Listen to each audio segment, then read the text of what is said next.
Bom dia, pessoal. Estamos de novo aí na casa de vocês com a aula online, né, aqui do Colégio Objetivo. Professor Paulo Moda novamente aí trazendo uma discussão sobre a questão de atualidades. E como nós havíamos combinado, até fazer uma referência legal ao nosso conteúdo de matéria, nós estamos discutindo a cultura brasileira no século XX, com o objetivo de integrar a parte cultural, a parte histórica do Brasil. Hoje nós vamos trabalhar a questão do cinema no Brasil. Trabalhamos no primeiro momento a questão da música, né? Hoje o cinema, né, como um ponto-chave para a análise, né, da conjuntura, desenvolvimento, né, do cinema brasileiro ali dentro de cada governo. Bom, a primeira imagem que vocês estão vendo aí é a imagem de Carmen Miranda, anos 40, 50, né? É uma época em que o rádio dominava os meios de comunicação, mas vamos lembrar que o cinema brasileiro começa a dar os seus primeiros passos em direção ao desenvolvimento de uma grande instituição cinematográfica que hoje existe no Brasil. Bom, os primeiros filmes brasileiros, ou filmes usados aqui no Brasil, eram chanchadas. Galera, muito cuidado com isso. Foi tema de vestibular no ano passado, né? A questão da chanchada, e ninguém sabia o que era. A chanchada era uma comédia musicada, então eram comédias musicais, né? Onde se brincava muito com o cotidiano, se brincava com o politicamente incorreto, se brincava muito com as questões sociais, a questão da mulher, a questão do negro, a questão da violência, né? Mas de uma maneira escrachada, de uma maneira divertida, de uma maneira que, para a época, se encaixava bem ao período, né? E a gente precisa lembrar que o período dos anos 40, 50 marcam, né, o fim da Era Vargas, marcam o início da crise populista no Brasil, né, principalmente após a morte de Vargas ali, e é um período bastante conturbado, porque foi um período de governos que censuraram, governos que dominaram politicamente muito forte, o Vargas com sua ditadura, o Dutra com seu anticomunismo, né, o Vargas novamente com seu nacionalismo econômico, né, no segundo governo até a sua morte. Então, um período bastante interessante. Os grandes filmes brasileiros contavam com os artistas aí locais, como o Grande Otelo, Oscarito, a própria Carmen Miranda participou muito de filmes ali. E as grandes empresas cinematográficas da época eram a Companhia Atlântica, no Rio de Janeiro, famosa por grandes filmes daquele período, e, pasmem, né? Um dos maiores estúdios cinematográficos do Brasil estava em São Bernardo do Campo, que era o Estúdio Veracruz, que hoje, né, é o Pavilhão Veracruz em São Bernardo, né? E poucos dias atrás eu passei ao futuro Sesc São Bernardo, né? Mas já foi, quem já visitou lá, quem já conheceu, né, o Pavilhão Veracruz lá, sabe que são grandes prédios que eram estúdios de cinema, né? Grandes filmes foram feitos, grandes comédias foram feitas ali, grandes musicais foram desenvolvidos entre os anos 40 e 50. Um detalhe importante, o cinema dessa época, apesar de divertido, escrachado, crítico, muitas vezes, era censurado. Nós pegamos aí Vargas, pegamos Dutra, pegamos Vargas novamente, né? Então nós temos um período aí bastante interessante na questão cinematográfica. Uma outra coisa importante é lembrar que nessa época nós recebíamos os enlatados norte-americanos, os filmes que vinham de Hollywood. Então, filmes como Casablanca, O Vento Levou, Ben-Hur, eram grandes sucessos que chegavam no Brasil nesse período, né? Num cinema brasileiro pouco desenvolvido e num cinema americano que abraçava o mundo com as produções hollywoodianas ali. Bom, nos anos 60, nós temos um movimento muito legal de cinema, muito cobrado nas provas de vestibular, muito cobrado nas provas específicas do pessoal que vai prestar arte no vestibular, né? Que é o cinema novo. Então, no final dos anos 50, no início dos anos 60, até a época do regime militar, vamos colocar assim, o cinema novo, que era um cinema baseado no realismo, que copiava, né, trazia influências do cinema italiano, né, do realismo italiano na época, trazia uma lógica interessante para o cinema, né? A ideia de não gravar em estúdio, mas gravar em lugares abertos, lugares públicos, lugares comuns, né? Não criados apenas para uma cena de filme, trazer a realidade social, trazer os problemas que o brasileiro vivia, trazer as crises que o brasileiro vivia, trazer aquilo que incomodava realmente a população naquele momento ali e que não podia ser discutido em função do quê? Que nós estamos entrando numa ditadura, num regime militar ali, e nós tivemos grandes diretores de cinema, como Glauber Rocha, como Nelson Pereira dos Santos, e grandes filmes, né, como O Pagador de Promessas, que foi o nosso primeiro filme a ganhar o Festival de Cannes, na França, O Terra em Transe e Deus e o Diabo na Terra do Sol, do Glauber Rocha, que foram filmes que abalaram, na época, a opinião pública, porque traziam problemas como a vida urbana, o cotidiano, a violência, os processos que aconteciam, né, dentro do Brasil ali. E claro que o Glauber Rocha, que vocês estão vendo aqui do lado, né, usou uma frase muito interessante, né, que para fazer um filme bastava uma câmera na mão e uma ideia na cabeça. Então essa ideia de você trazer a câmera portátil, filmar no ambiente real, filmar com pessoas reais, mostrar o problema social, né, fazer a crítica política e social ali era muito interessante. Esse cinema crítico, polêmico, realista, buscando, né, os momentos, a realidade, os problemas que ocorriam na sociedade na época, ele foi punido, né, com o exílio para os seus diretores, para os seus grandes produtores na época. O regime militar foi implacável ao considerar, né, os diretores, produtores desse tipo de filme como subversivos, como inimigos da pátria, né, antinacionalistas, pois criticavam o momento que o Brasil vivia com o governo ali. E, infelizmente, para nós, diretores como Glauber Rocha, Nelson Pereira dos Santos foram exilados, foram tirados do país.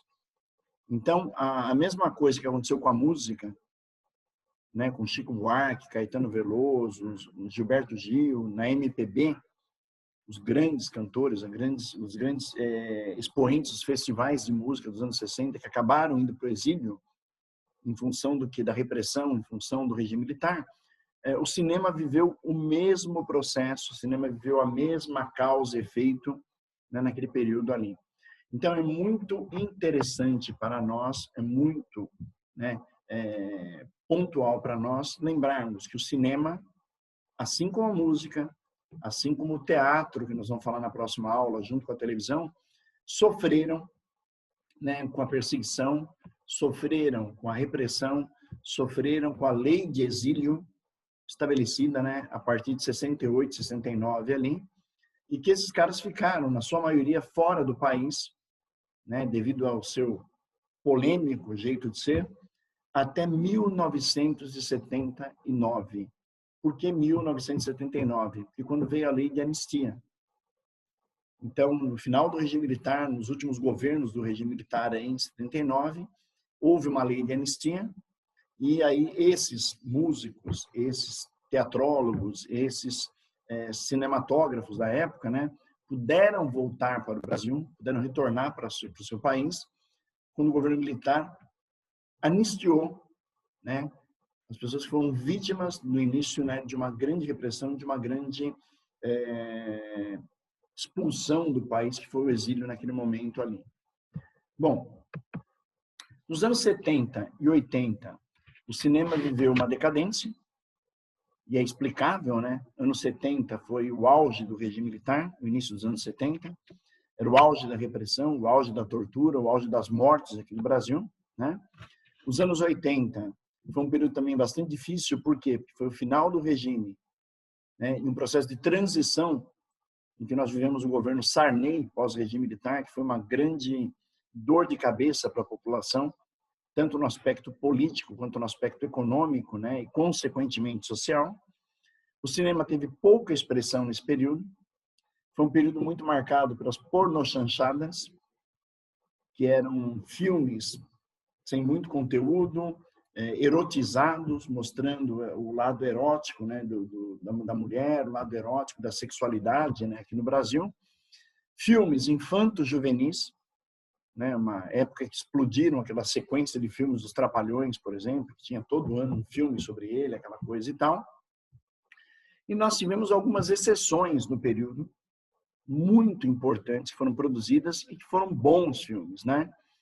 Nós tivemos Pichote, A Lei do Mais Fraco, que foi um filme que analisou muito a questão da violência, da favelização da população, da marginalização das crianças, né, dos jovens, né, no meio da favela, no meio daquele processo de repressão que o Brasil vivia ali. E tivemos uma versão cinematográfica muito interessante do clássico Macunaíma, né, que até hoje é muito assistida, até hoje é muito vista, né, quando o Grande Otelo, né, um grande ator, né, ainda vindo do cinema mais antigo, né, do cinema dos anos 40, 60, o Grande Otelo protagonizou a figura de Macunaíma, do anti-herói, né? Cara, sensacional, muito bom. Tivemos outras produções, né, como Bye Bye Brasil, por exemplo, né? Mas eu acho que o que marcou a época, dentro dessa decadência cinematográfica do período, foi Pichote, né? E foi Macunaíma. A gente pode colocar como pontos bastante interessantes o cinema dos anos 70 e 80 ali. Por fim, né, os anos 90, e isso continua caminhando até hoje, o cinema ganhou um grande impulso com uma lei chamada Lei de Incentivo à Cultura, que foi estabelecida no governo Collor. Foi uma das poucas coisas boas que o Collor fez pelo Brasil, né, durante 2 anos de governo, antes de sofrer o impeachment, né? E essa lei de incentivo à cultura, né, ela garantia benefícios fiscais a quem investisse no cinema. Então, quem investe no cinema tem benefício fiscal, tem benefício no pagamento de tributos ao governo, né? E muitas empresas acabaram colocando dinheiro, fazendo investimentos na área cinematográfica, né? O monopólio do cinema, felizmente ou infelizmente, depende do olhar de cada um, ficou na mão da Rede Globo.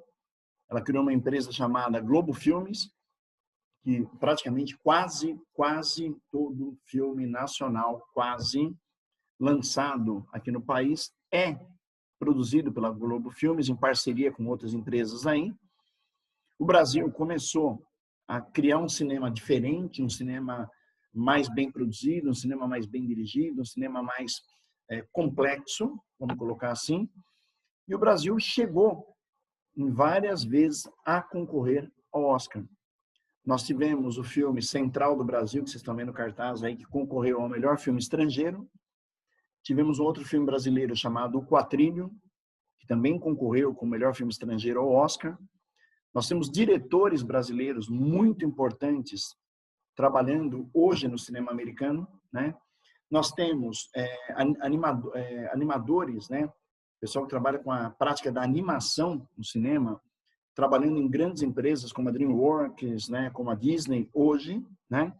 A gente não pode esquecer de atores como Alice Braga, que é hoje quase todos os grandes filmes americanos têm uma presença brasileira. Eu citei Alice Braga como exemplo, mas Rodrigo Santoro também, né? E outros artistas, né? Não vamos colocar todos aqui agora, mas acho que os mais proeminentes que aparecem mais hoje no cinema americano são a Alice Braga e o Rodrigo Santoro, né? E o cinema brasileiro explodiu, né? Nós tivemos aí grandes diretores, tivemos grandes filmes. Eu posso citar alguns aqui, né? Como Deus é Brasileiro, o próprio Central do Brasil. Nós tivemos aí diretores de cinema brasileiro, né? Fizeram filmes, né, que marcaram na história americana, né? A versão nova do Robocop, vocês vão lembrar que o diretor é o mesmo diretor que fez Tropa de Elite, que foi o Padilha, né? Fez Tropa de Elite, foi um sucesso aqui no Brasil também. E a gente consegue enxergar, né, essa substância do cinema brasileiro aqui. Claro que esse período dos anos 90, que caminha até agora, ele sofre alguns problemas, algumas crises, né? Como o questionamento sobre a Lei Rouanet, a lei que financia as produções artísticas no Brasil, que segundo, né, alguns especialistas, muito dinheiro foi desviado, muito dinheiro foi mal utilizado pela Lei Rouanet, né? Hoje, nós vemos uma crise aí também, em função dessa briga do governo com a Rede Globo, né? A Globo perdeu muito dinheiro, muitos incentivos econômicos do governo e perdeu muito do departamento de propaganda dela na crise, de choque com o governo atual, né? E o cinema brasileiro, apesar de tudo isso, caminha muito bem.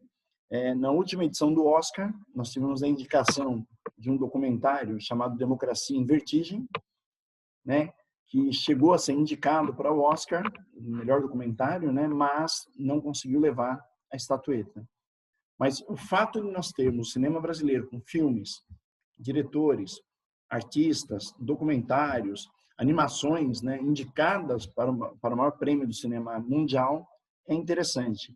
E lembrar que praticamente quase todos os anos o Brasil leva alguma premiação no Festival de Cannes na França. Então é muito interessante para nós ver o desenvolvimento do cinema, o quanto ele cresceu com a lei de incentivo à cultura, né? E lembrar também que quando nós assistimos um filme, e nós não devemos achar estranho isso, né? A quantidade de patrocinadores que nós vimos num filme de cinema hoje. É uma coisa absurda, né? Aparecem lá 7, 8, 10 patrocinadores num filme. Galera, todo mundo que coloca o patrocínio ali tem o benefício fiscal graças a essa lei de incentivo à cultura e graças a esse selinho que vai aparecer no filme, dentro que o filme é patrocinado por empresas que terão um benefício, né, econômico por patrocinarem esse filme aí. Galera, nós vamos ficar por aqui.